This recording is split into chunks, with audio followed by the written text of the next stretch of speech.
Welcome to this episode of Tritiyo, where we critically examine the stories shaping Bangladesh's political and social future. Today, we reflect on the 1 year anniversary of the historic July August 2024 uprising. It was a moment of collective courage, sacrifice, and hope, a rare convergence in our nation's recent history.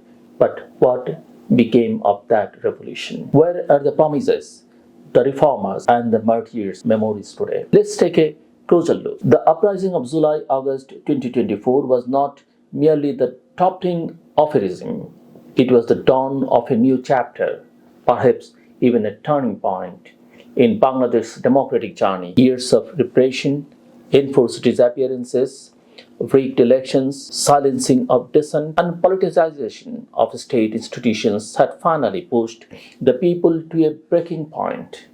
Students were the first to rise, but soon journalists, teachers, women, professionals, even some government offices stood in solidarity. Tens of thousands to the streets with no certainty about what lay ahead, but one resounding hope that this time change would come. The hope was for a new Bangladesh, a nation free from inequality, where the state would not serve the few at the expense of the many. That hope was called revolution, and yet, just a year later, many of those dreams lie buried. Some have faded into history, others seem like naive illusions. Worse, many of those ideals are now tools in the hands of opportunists and power brokers. The uprising's greatest strength was its unity across political parties, professional groups, civil society, and above all, youth. The unity forced one of the most authoritarian governments in our history to collapse. But today, that unity lies fractured.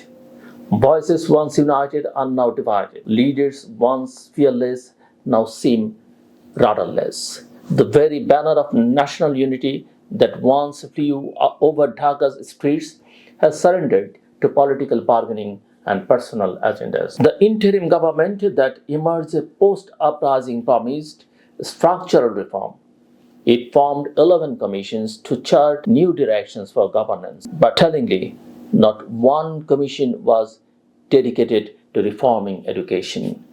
Perhaps this was strategic, perhaps a silent acknowledgement that tampering with education, especially after the damage done by the previous regime, would further erode public trust. During the Awami League's final years, Bangladesh's mainstream education system suffered under the guise of reform. Progressive literature was removed, history was rewritten under pressure from religious groups, and ideological indoctrination quietly crept in.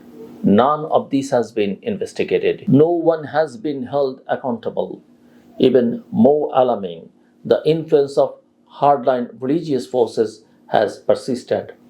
A commission was on women's rights. A commission on women's rights formed by the new government was openly targeted by Islamist groups like Hifazat Islam. The demand to dissolve the commission met no public resistance from the authorities. This silence sends a dangerous message that the post-revolution government lacks conviction, that it is vulnerable to reactionary pressure, and that progressive change may once again be traded for political convenience. The betrayal is most painful for those who led from the front: women, from students to teachers, doctors to volunteers. Women stood at the forefront of the uprising. 11 women were officially declared martyred. 132 children lost their lives. One such martyr's mother, Fatimatu Zuhra, spoke with deep pain on a public platform. Her son Jahid was only 16 when he was shot. 2 weeks later, her younger son was diagnosed with terminal cancer. Her husband, overwhelmed with grief, suffered a fatal stroke. Not a single revolutionary leader reached out. Her desperate calls went unanswered. It was only the BNP's local network that helped her survive. And now she asks, if no one remembers us now, what will happen to us tomorrow? These stories reveal a deep fracture between revolutionary rhetoric and post revolutionary reality. The faces once leading protests now appear in conference rooms and closed door meetings.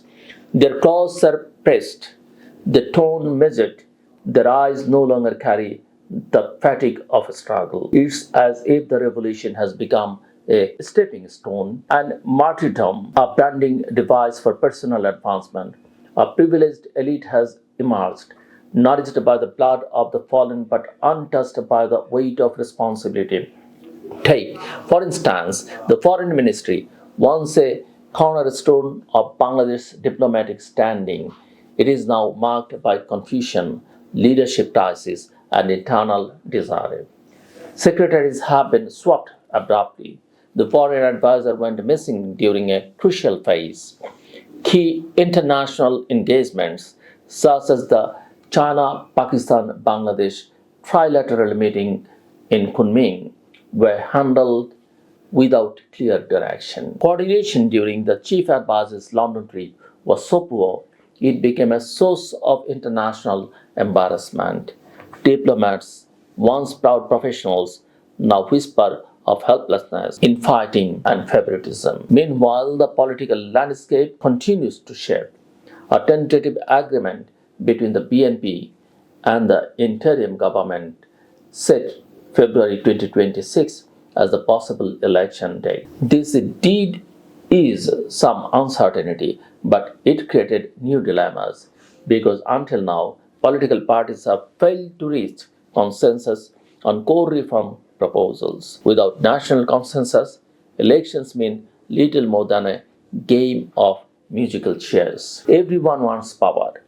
Every new party dreams of becoming a kingmaker, but no one seems ready to build a sustainable democratic order. In this scenario, the BNP stands at a crossroads. It has only one path forward: to remain uncompromising on the ideals of independence, democracy, and national sovereignty. If Tariq Rahman is to lead, he must transcend personal legacy and become a symbol of principled leadership.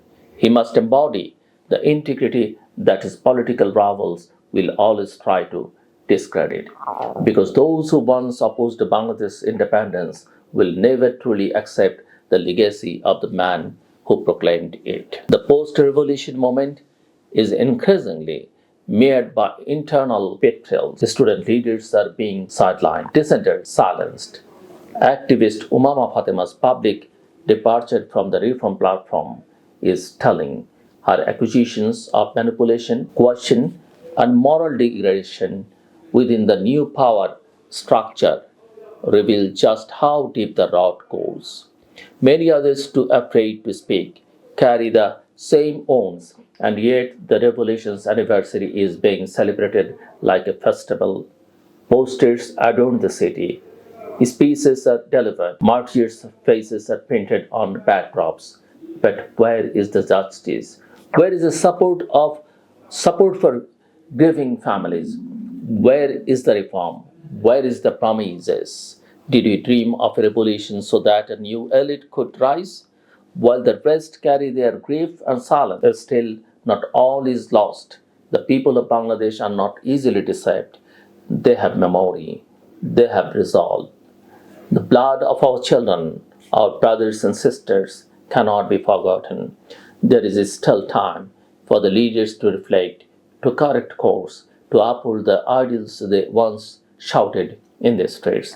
For now, the revolution can still be reclaimed, not just in protests, but in principles, in policy, in courage, and in truth. Let it not remain the revolution of a few. Let it be the redemption of a nation. Thank you for listening. If you found today's discussion thought provoking, don't forget to subscribe and share. The road from revolution to reform is long, messy, and filled with contradictions, but it's also a journey worth taking together. Until next time, stay aware, stay engaged, and never forget why we resist.